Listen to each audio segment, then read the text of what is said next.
नन्हे सपनों की ऊंची उड़ान। छोटे से गांव सूरजपुर में रहने वाला राजू एक गरीब किसान का बेटा था। वह पढ़ाई में बहुत होशियार था और उसके सपने बहुत बड़े थे। लेकिन गांव में अच्छी शिक्षा और सुविधाओं की कमी थी। लोग सोचते थे कि राजू भी अपने पिता की तरह खेतों में काम करेगा और छोटी जिंदगी जिएगा। लेकिन राजू का सपना था एक बड़ा वैज्ञानिक बनने का। यह कहानी उस बच्चे की है जिसने मुश्किल हालातों में भी हार नहीं मानी और अपने सपनों को हकीकत बनाया। अध्याय 1, संघर्ष की शुरुआत। राजू का परिवार बहुत गरीब था। उसके पिता खेतों में मेहनत करते, लेकिन आर्थिक स्थिति ठीक नहीं थी। राजू की पढ़ाई। गांव में केवल एक छोटा सरकारी स्कूल था। किताबें पुरानी और फटी हुई थी, लेकिन राजू को पढ़ाई से प्यार था।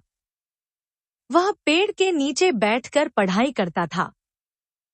पिता, बेटा, खेत में हाथ बंटा दे, पढ़ाई से क्या होगा? राजू, बाबा, मैं पढ़ लिख कर कुछ बड़ा बनूंगा, जिससे हमारी गरीबी दूर हो जाए। अध्याय 2, सपनों का मजाक। गांव के लोग राजू के सपनों का मजाक उड़ाते थे। रामलाल काका, अरे, किसान का बेटा किसान ही बनेगा। यह वैज्ञानिक कैसे बनेगा? गांव के बच्चे, राजू, तू सपना देख रहा है, पर तेरे पास पढ़ने के लिए ठीक से कपड़े भी नहीं हैं। लेकिन राजू ने हार नहीं मानी। उसने मन में ठान लिया, लोग क्या कहते हैं, इससे फर्क नहीं पड़ता। मुझे तो बस अपने सपनों को सच करना है। अध्याय 3, गुरु का साथ। राजू के स्कूल में एक नए शिक्षक, शेखर सर आए। वे बच्चों को पढ़ाई के लिए प्रेरित करते थे। एक दिन राजू ने शेखर सर से पूछा, सर, क्या मैं वैज्ञानिक बन सकता हूँ? बिल्कुल बेटा, अगर मेहनत और लगन हो तो कुछ भी संभव है। शेखर सर ने राजू को नई किताबें दी और विज्ञान के प्रयोग करने के लिए प्रेरित किया। अब राजू को यकीन हो गया कि सपने पूरे किए जा सकते हैं। अध्याय 4, पहली परीक्षा। गांव के बच्चों के लिए एक राज्य स्तरीय विज्ञान प्रतियोगिता आयोजित हुई। शेखर सर, राजू, तुम्हें इसमें भाग लेना चाहिए। राजू, लेकिन सर, मेरे पास अच्छा स्कूल बैग भी नहीं है, मैं कैसे जाऊंगा? ज्ञान का बैग सबसे बड़ा होता है, बाकी चीजें मायने नहीं रखती। राजू ने गांव की चीजों से एक छोटा पवन चक्की मॉडल बनाया, जो बिना बिजली के हवा से पानी निकाल सकता था। अध्याय 5, गांव से शहर की उड़ान।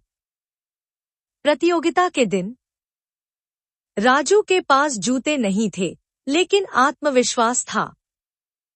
बड़े शहर के बच्चे महंगे प्रोजेक्ट लेकर आए थे। राजू का मॉडल सबसे अनोखा था क्योंकि यह गांव की समस्या का समाधान था। परिणाम, राजू पहला स्थान जीत गया। अब पूरा गांव गर्व महसूस कर रहा था। वही लोग जो उसका मजाक उड़ाते थे, अब उसे सराह रहे थे। रामलाल काका, राजू सच में होनहार निकला। राजू की जीत ने उसके सपनों की उड़ान को और ऊंचा कर दिया। अध्याय 6, कठिनाइयों से सामना। राजू को आगे की पढ़ाई के लिए शहर के बड़े स्कूल में दाखिला मिला। लेकिन नए माहौल में उसके कपड़े और बोली का मजाक उड़ाया गया। वहां के बच्चे अमीर थे, राजू गरीब था। उसे शुरू में बहुत कठिनाई हुई। राजू, मन में, क्या मैं सच में यहाँ पढ़ने लायक हूँ?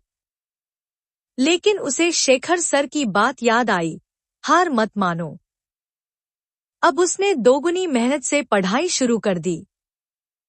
अध्याय 7, सफलता की ओर। कुछ सालों बाद राजू ने बड़ी मेहनत से परीक्षा पास की और देश के सबसे बड़े विज्ञान संस्थान में दाखिला मिला।